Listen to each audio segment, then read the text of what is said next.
আমাদের জীবনের একটা সত্য আছে, অলসতা কখনো একদিনে আসে না। ধীরে ধীরে অজান্তেই খুব চুপচাপ আমাদের জীবনে ঢুকে পড়ে। আজকে একটু বিশ্রাম, আগামীকালও একই কথা।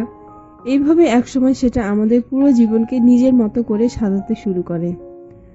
প্রথমে প্রথমে মনে হতো, আরে একটু বিশ্রাম নিই, কিছু সমস্যা হবে না, আজ করব না কাল করব, সময় তো আছেই। কিন্তু আমরা বুঝতেই পারি না এই অল্প অল্প আলসামি একসময় আমাদের শক্তি, মন, আশা, আত্মবিশ্বাস সবকিছুকেই ধীরে ধীরে শেষ করে ফেলে।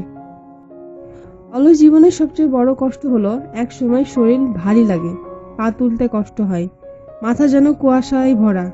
শুধু শরীর নয়, মনের ভিতরে একটা অদৃশ্য ক্লান্তি জমে থাকে, যাকে আমরা কাউকেই বোঝাতে পারি না। সারাদিন কিছু না করলেও মনে হয় অনেক কাজ করছি। অলস মানুষের আসলে কি কি সমস্যা হতে পারে, কি কি সমস্যা হয়, সেগুলোই আজকে বলবো। 1. শরীর ভারী হয়ে যাওয়া।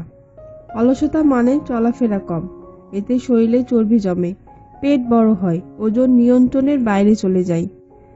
2. মন মেজাজ খারাপ হয়ে যাওয়া। সারাদিন শুধু শুয়ে থাকা বা কিছু না করার কারণে ব্রেনে হ্যাপিনেস হরমোন কমে যায়, ফলে বিরক্তি, খারাপ লাগা, মন খারাপ সবই বাড়ে।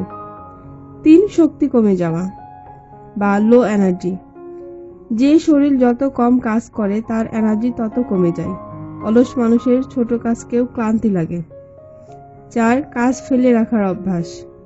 যারা অলস থাকে তারা সবসময় কালকে করব বলে কাজ ফেলে রাখে, এতে সময় নষ্ট হয় এবং সুযোগ হাতছাড়া হয়। 5. খাবারের প্রতি ভুল অভ্যাস।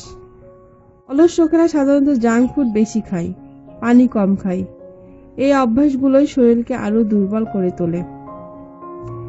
দীর্ঘদিন অলস জীবন কাটলে যে বড় সমস্যাগুলো সামনে আসে। গুরুতর স্বাস্থ্য ঝুঁকি। দীর্ঘ সময় অলসতায় ডায়াবেটিস, উচ্চ রক্তচাপ, ফ্যাটি লিভার, হার্টের সমস্যা, স্ট্রোকের ঝুঁকি এসব বাড়ার সম্ভাবনা অনেক বেশি থাকে। এক কথায়, অলসতা প্রথমে ছোট একটা অভ্যাস মনে হয়, কিন্তু সময়ের সাথে সাথে সেটা শরীর, মন, জীবন সব ধ্বংস করে দিতে পারে। অলসতা যত বাড়ে, সমস্যা তত বাড়ে, এটাই 100% সত্য।